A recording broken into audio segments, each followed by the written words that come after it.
అసలు మనం వర్ణించుతుంటే అలా సంవత్సరాలు పొంకాలు పేజీలు అయిపోతాయి. కానీ దాని కింద నలుపు గురించి కూడా మాట్లాడితే దాని యొక్క బాధ తెలుస్తుంది. ప్రజాస్వామ్యంలో ఒక ప్రజల యొక్క మన్ననలకు తెలుసుకున్న ఒక ప్రభుత్వం 164 స్థానాలు ఇచ్చి కూర్చోబెట్టారంటే హ్యూజ్ ఎక్స్పెక్టేషన్స్తో ఉన్నప్పుడు, ముఖ్యంగా మాన ప్రాణ రక్షణ, ఆడపిల్లల పట్ల ఆ రోజు పవన్ కళ్యాణ్ గారు మాట్లాడిన దానికి ఈరోజు మేము అందరూ నమ్మిన విధానానికి నక్కకి నాగలోకంకి ఉన్నంత తేడా ఉంది.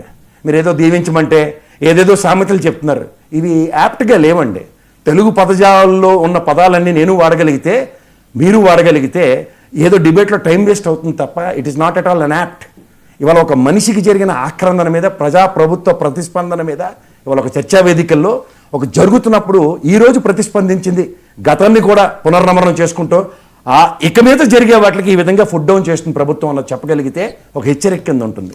ఇవాళ చూసారా, ఆస్తులు జప్తు చేశారు. దీనికన్నా ముందు తిరుపతిలో ముగ్గురిని రోడ్ల మీద గుడ్డలోడు తీస్తున్నారు, తన్నుకుంటూ తీసుకెళ్ళి అప్పచెప్పారు. ఇలాంటివి జరిగితే ప్రజాక్షేత్రాల్లో ప్రజలకు ఒక భరోసా వస్తుంది, ఆడపిల్లలకి ఒక భరోసా వస్తుంది.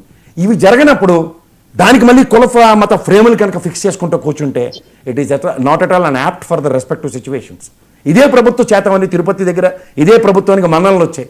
ఇదే కనుక కందుకూరులో ఇదే పని జరుగుంటే, గుట్టు చొప్పుడు కాకుండా అరెస్ట్ చేశారు, బెయిల్ రాకుండా పీపీ నిర్మిస్తాం, ఆ ప్రభుత్వం ఈ ప్రభుత్వం వాళ్ళకి శాశ్వతంగా ల్యాండ్ ఇచ్చాం, ఈ సొల్యూషన్స్ కన్నా ఇది 10 రోజుల ముందే కనుక ఇది తిరుపతి తరహా జరుగుంటే నేను మా నాగేంద్ర ఈరోజు ఆర్గ్యుమెంటే ఉంటాయి. ఓకే నాగేంద్ర గారు ఏంటి సార్, బట్ ఒక ఇన్సిడెంట్ అనేది జరిగినప్పుడు దానికి ఇన్స్టెంట్ సొల్యూషన్ అంటే ఒక ఒక అడ్మినిస్ట్రేషన్ ఉన్న ప్రభుత్వం అన్ని వివరాలు తీసుకొని చేయడానికి కొద్దిగా టైం పడుతుంది. సరేలేండి, వదిలేయండి, టాపిక్ వదిలేయండి. 15 సంవత్సరాలు ఏంటి మీ కాన్ఫిడెన్స్? అది ఎంత చర్చించుకుని అయిపోయింది, మీరు అక్కడ వాళ్ళకి ప్రకటించారు. సరే తర్వాత చూద్దాం అది ఏమవుతుంది డెవలప్మెంట్ ఫ్యూచర్ లో. ఒక్క విషయం చెప్పి వదిలేస్తాను సార్, అంటే ప్రభుత్వం ఒకటే విషయం, 191, 193 బిఎన్ఎస్ అంటే డిబేట్లలో వర్మ గారు మీరు కూడా పాల్గొన్న ఒక డిబేట్ లో వచ్చారు, పోలీసులు తప్పులు పట్టిస్తున్నారు, ఏం చేస్తుంది ప్రభుత్వం. బట్ ఇవి ఒక్కొక్కటి సెక్షన్ వాళ్ళు చదువుకోనండి. బిఎన్ఎస్ అంటే ఒకటి ఉరి శిక్ష లేదా యావజ్జీవ కారాగార శిక్ష, ఒకటి 10 సంవత్సరాల పైన. ఇంత పెద్ద కఠినం అంటే ఇంక ఈ సెక్షన్లే అద్భుతమైన సెక్షన్లు పెట్టి ఎఫ్ఐఆర్ చేసిన అది ప్రభుత్వం. మీకు నేను చెప్పకూడదు కానీ ఈ విషయంలో ఇదే గౌరవ హైకోర్టు నేను ఒక హీటెడ్ ఆర్గ్యుమెంట్ లో తప్పు చేసిన కూడా మీరు సమర్థించడానికి అది వర్తించడానికి వాదనలు ఉన్నప్పుడు నాగేంద్ర గారు ఈ సబ్జెక్ట్ వదిలేయండి, ఇంకా ఈ సబ్జెక్ట్ వదిలేయండి. వాళ్ళకి న్యాయం జరిగిందని వాళ్ళే హ్యాపీ ఫీల్ అవుతున్నారు. ఆయనకి ఏ శిక్ష పడుతుందో రేపు మళ్ళీ ఫ్యూచర్ లో మనం చూద్దాం. ఇప్పుడు సెక్షన్లు ఎందుకు మళ్ళీ దాన్ని వెనక్కి వెళ్తారు? అది అయిపోయిందిలే. రెండోది, ఆయన కూడా ప్రభుత్వం చేసిన పనికి ప్రతి నిమిషం ఉరి కింద నలుపు కొంచెమా తక్కువ అని పల్తలేసే ప్రసాద్ సార్ కూడా ప్రభుత్వం చేస్తున్నటువంటి పరిరక్షణకు ధన్యవాదాలు చెప్తున్నాడంటే సరే ఓకే వదిలేండి, ఇంకా చెప్పారు కదా.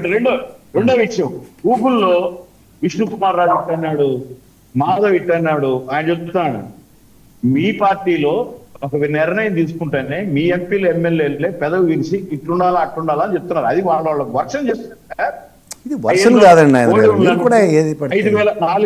4,500 చిల్లర అమెరికాలో ఉన్నాయి, సింగపూర్ లో ఉన్నాయి, చైనాలో ఉన్నాయి. మీలాంటి వైసీపీలో ఉన్న మేధావులైన గోడౌన్లు కట్టుకున్నారు అక్కడ. మాట్లాడుతున్నారు సార్, మీదైతే ఒకటి వేరే వాళ్ళదైతే ఒకటి.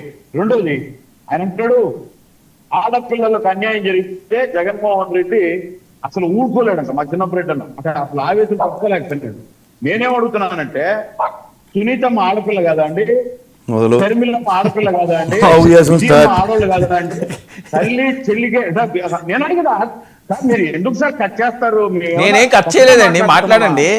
నేను ఆయన నవ్వుతున్నారు, కేఎస్ ప్రసాద్ గారు నవ్వుతున్నారు. ఏ డిబేట్ కి వచ్చినా ఈ పంచవర్ష ప్రణాళికల్లో ఈ 5 టాపిక్లు మాట్లాడింది మీరు వెళ్ళరండి, మీరు తెలుగుదేశం. ఆయన ఊగిపోయినారు కదా, ఇందాక చిన్నప్పుడు అన్నాను. ఇప్పుడు చిన్నప్పుడు అన్నా ప్లీజ్, అనుకునే పరిస్థితి వద్దు నాగేంద్ర అన్న. నేను ఎంత గౌరవంగా మాట్లాడినా మీరు మధ్యలో వస్తున్నారు. చిన్నప్పటి గారు ఇస్తానండి, చిన్నప్పటి గారు ఇస్తాను ఆయన మాట్లాడేవాడు, మీరు కన్క్లూడ్ చేసి కానీ టైం వేస్ట్ అండి. చిన్నప్పటి గారు లాస్ట్ టాక్ చేస్తే ఇద్దరికి టైం ఉండదు. సరే ఆయన పిలిచినప్పుడు మమ్మల్ని పిలిచగాకండి సార్. వినండి, సరే చిన్నప్పటి గారు ఆగండి, ఒక్క నిమిషం ఆగండి, ఆయన మాట్లాడితే మీకు ఇస్తాను కదా.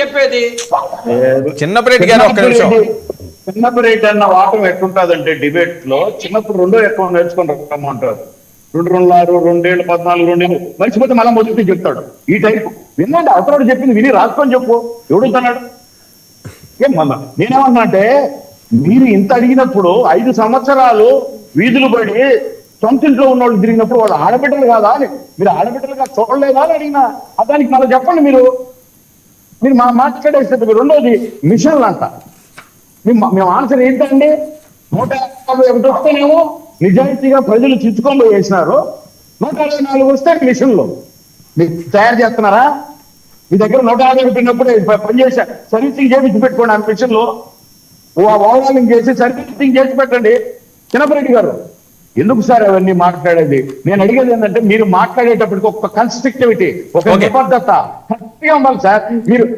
అంటే పాపలు ఏదో కలబెట్టుకొని వచ్చి ఇదే పాయింట్ అని వాళ్ళు ట్రైనింగ్ ఇచ్చినట్టు సరే, సరే. Okay, okay, okay. Jaganmohan Reddy రోజు ఓకే చంద్రబాబు గారు చెప్పండి 15 సంవత్సరాల గురించి చెప్పినారు కాబట్టి చెప్తాను నేను ఇంతే సద్భావ వాతావరణంలో ప్రజలకు ఉపయోగపడేటట్టు చేస్తే ప్రజలకు కనపడితే నేను జగన్మోహన్ రెడ్డి గారు ఇంకొక 5 ఏళ్ళకి కనపస్తాడో లేదో పార్టీ అవన్నీ నేను అటువంటి